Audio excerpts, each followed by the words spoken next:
প্রিয় BA six সেমিস্টারের ছাত্রছাত্রীরা, আজকে আমি যে বিষয় নিয়ে আলোচনা করব সেটি হচ্ছে তোমাদের যে হিস্ট্রি ডিএসসি বি1 জেনারেল পেপারটি রয়েছে।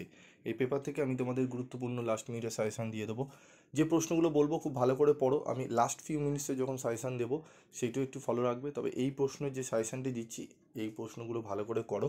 তোমাদের ইয়ারের প্রশ্ন এবারে যেহেতু তোমাদের সিবিসিএস সিস্টেমে তোমাদের লাস্ট ইয়ার চলছে, ঠিক আছে, এরপরে যা হবে তোমরা সাপ্লিমেন্টারি পেলে তোমরা পুরনো সিলেবাসে দেবে, কারণ নতুন সিলেবাস কিন্তু চলে এসছে তোমরা জানো। এরপরের সিক্স সেমিস্টার কিন্তু নতুন সিলেবাসেই পরীক্ষা হওয়ার কথা।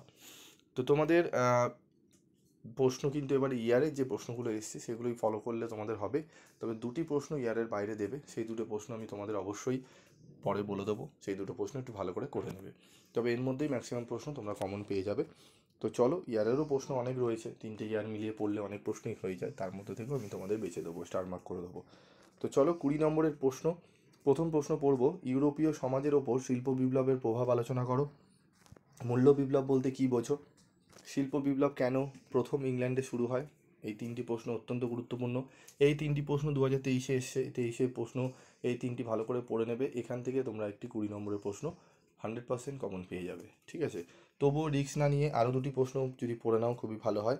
সেটি হচ্ছে আরেকটি 2023-এ এসছে, ঊনবিংশ শতকের তৃতীয়ার্ধে সমাজতান্ত্রিক আন্দোলনের প্রধান প্রবণতাগুলি কী ছিল, ঠিক আছে, প্রবণতাগুলি কী ছিল। এই 4টে 23-এর যে প্রশ্ন পরপর আমি রেখেছি, এই 4টে 23 নম্বরের প্রশ্ন, 2023-এর প্রশ্ন এসেছিলো, সেটি পড়ে নাও তোমরা। এটি কিন্তু 2025-এর প্রশ্নপত্রে এখান থেকে তোমরা একটি বা দুটি প্রশ্ন কমন পেয়ে যেতে পারো। একটি এখান থেকে 100% পাবেই পাবে, একটা পাবে। আরেকটা প্রশ্ন যদি আসে 2022 থেকে আসতে পারে, সেটি হচ্ছে ইউরোপের সমাজ ও রাজনীতিতে শিল্প বিপ্লবের প্রভাব আলোচনা করো। এই 5টি প্রশ্ন ভালো করে পড়ে নাও 20 নম্বরের জন্য।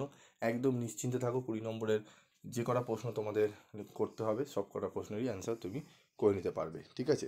আরেকটি প্রশ্ন রয়েছে, আরও দুটি প্রশ্ন আমি দেবো, এক্সট্রা রাখবো। বাণিজ্যিক পুঁজিবাদের বৈশিষ্ট্যগুলি আলোচনা করো। ঊনবিংশ শতকের মধ্যভাগে জার্মান শিল্পের অগ্রগতির কারণগুলি বর্ণনা করো।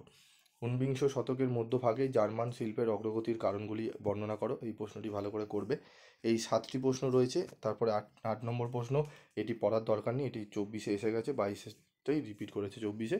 এটি পড়ার দরকার নেই। তবে এই 7টি প্রশ্ন পরপর যদি পড়ে নাও 100% একদম প্রশ্ন কমন পাবে। তবে প্রথম 4টি প্রশ্ন অত্যন্ত গুরুত্বপূর্ণ, ঠিক আছে, বুঝতে পারলে।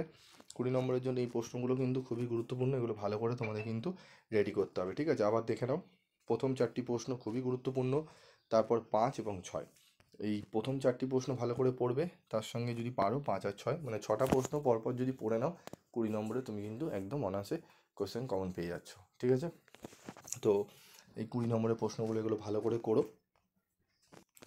ঠিক আছে। এরপর আমরা চলে আসবো আমাদের 10 নম্বরের প্রশ্নগুলো নিয়ে। 10 নম্বরের প্রশ্নগুলো দেখে নেবো। 10 নম্বরের যে প্রশ্ন, প্রথম আমি 4টে প্রথম 2023-এ 3টে প্রশ্ন বলবো। প্রথম হচ্ছে 1 নম্বর, শিল্পোন্নয়ন কীভাবে ইউরোপের একটি নতুন শ্রমিক শ্রেণীর জন্ম দিয়েছিল। 2, শিল্প পুঁজিবাদ বলতে কী বোঝো, এই প্রশ্নটি। 3, ইংল্যান্ডের শিল্পোন্নয়নের কারণগুলি বর্ণনা করো। এই 3টি প্রশ্ন খুব গুরুত্ব সহকারে করবে। এই 3টি প্রশ্ন তোমাদের কিন্তু ভালো করে পড়তে হবে, ঠিক আছে। তারপর রয়েছে দেখো, সপ্তদশ শতকে বাণিজ্যিক বিস্তারে নেদারল্যান্ডের ভূমিকা কী ছিল। এই প্রথম 4টি প্রশ্ন ভালো করে করে যাও, আশা করি এখান থেকেই তোমরা 10 মার্কসের প্রশ্ন কমন পেয়ে যাবে। এই প্রথম 4টি প্রশ্ন, 20 নম্বরের প্রথম 4টি প্রশ্ন বললাম, 10 নম্বরের প্রথম 4টি প্রশ্ন, যে 1, 2, 3, 4, 4 নম্বরের প্রশ্ন আছে, 1 থেকে 4 নম্বর, এই 4টি প্রশ্ন ভালো করে করবে, ঠিক আছে। এর সাথে আরও দুটি প্রশ্ন যদি পারো করে যাও।